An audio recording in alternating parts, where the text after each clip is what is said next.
14 তারিখে ভালুকার TNT রোডে একটি ভাড়া বাসায় একটি ভিন্নতম ঘটনা ঘটে। সেখানে একই পরিবারের 3 জনকে গলা কেটে অর্থাৎ জবাই করে হত্যা করা হয়।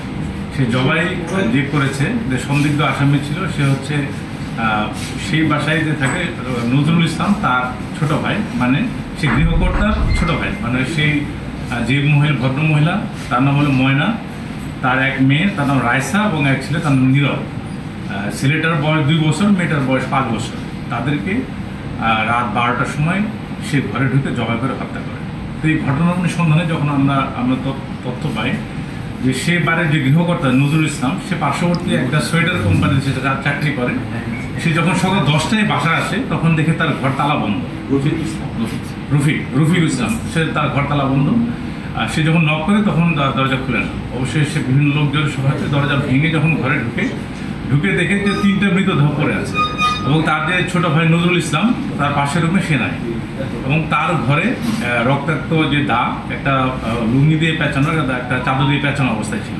পরবর্তী পুলিশ সম্মুখে যখন আমরা যাই, তখন যে নজরুল ইসলাম যে মোবাইল ফোনটা ব্যবহার করতো সেটাকে আমরা বন্ধ দেখতে পাই। পরবর্তীতে নজরুল ইসলাম যে একটা অটোরিকশা দোকানে সে কাজ করতো, সে অটোরিকশা চালায়, সে অটোরিকশা নিয়ে মালিকের কাছ থেকে বের হয়ে গেছে। এবং আমাদের বিভিন্ন টিম স্পেশাল তাৎক্ষণিকভাবে 5-6টা টিম ঠিক করে দেয়, ডিবি সহ। এখানে আমাদের ভালুকা থানা পুলিশের 5-6টা টিম কাজ করে। আমাদের গফরগাঁ সার্কেলের অ্যাডিশনাল পুরো সময় ঘটনার সাথে সে টিমের সাথে ছিল, অফিসার ইনচার্জ ছিলেন। এবং আমরা দিনভর তাকে খুঁজতে থাকি। নেত্রকোনা তার নানা বাড়ি, সেখানে তার আমরা ফোনালাপের তথ্য পাই। সে বিভিন্ন সময় বিভিন্ন জন পথচারীর কাছ থেকে ফোন করছিল যে পুলিশ আসলে কত দূর পর্যন্ত পৌঁছাইছে। শেষ পর্যন্ত আমরা যখন তাকে ট্রেস আউট করি, তখন সে গাজীপুরে একটা এলাকায় ছিল। তারপর থেকে আর তার কোনো ট্রেস পাওয়া যাচ্ছিল না। তখন আমাদের যে ইন্টেলিজেন্স আছে, আমাদের ম্যানুয়াল ইন্টেলিজেন্স, সেই ইন্টেলিজেন্সের মাধ্যমে অবশেষে তাকে আমরা জয়দেবপুর রেল স্টেশনের প্ল্যাটফর্ম থেকে তাকে আমরা ওখান থেকে আমরা তাকে ধরি, থানাতে নিয়ে আসি। তাকে ব্যাপক জিজ্ঞাসাবাদ করা হয়। সে জিজ্ঞাসাবাদে সে জানায় মূলত তার আক্রোশের কারণে সে হত্যাকাণ্ডটি করেছে। সে তার ভাবির উপর খুবই রাগান্বিত ছিল। তার ভাবি তাকে বিভিন্ন সময় মারধর করতো। সে পূর্ববর্তী একটা হত্যা মামলার আসামি ছিল, সন্দিগ্ধ। সে আসামি এই কারণে তাকে জেলে ভরে দেবে এরকম বলতো। সে ব্যক্তিগত পর্যায়ে সে খুবই রেগে যায়, তার রাগ থাকে অনেক। এবং সে একটা সিদ্ধান্ত নেয় যে এর একটা প্রতিশোধ সে নেবে। এবং সে বলে যে এই বিষয়ে সে তার ভাইকে অনেকবার বলেছে, কিন্তু তার ভাই কোনো অ্যাকশন নেয়নি। প্রসঙ্গত বলে রাখি, তারা এই যে বাসায় যে হত্যাকাণ্ড ঘটে, এখানে 1.5 মাস আগে তারা এসেছিল। 2টা ঘরের একটা বাসা। সে একটা রুমে থাকতো, তার ভাই এবং তার ভাবি এবং বাচ্চারা আরেকটা রুমে থাকতো।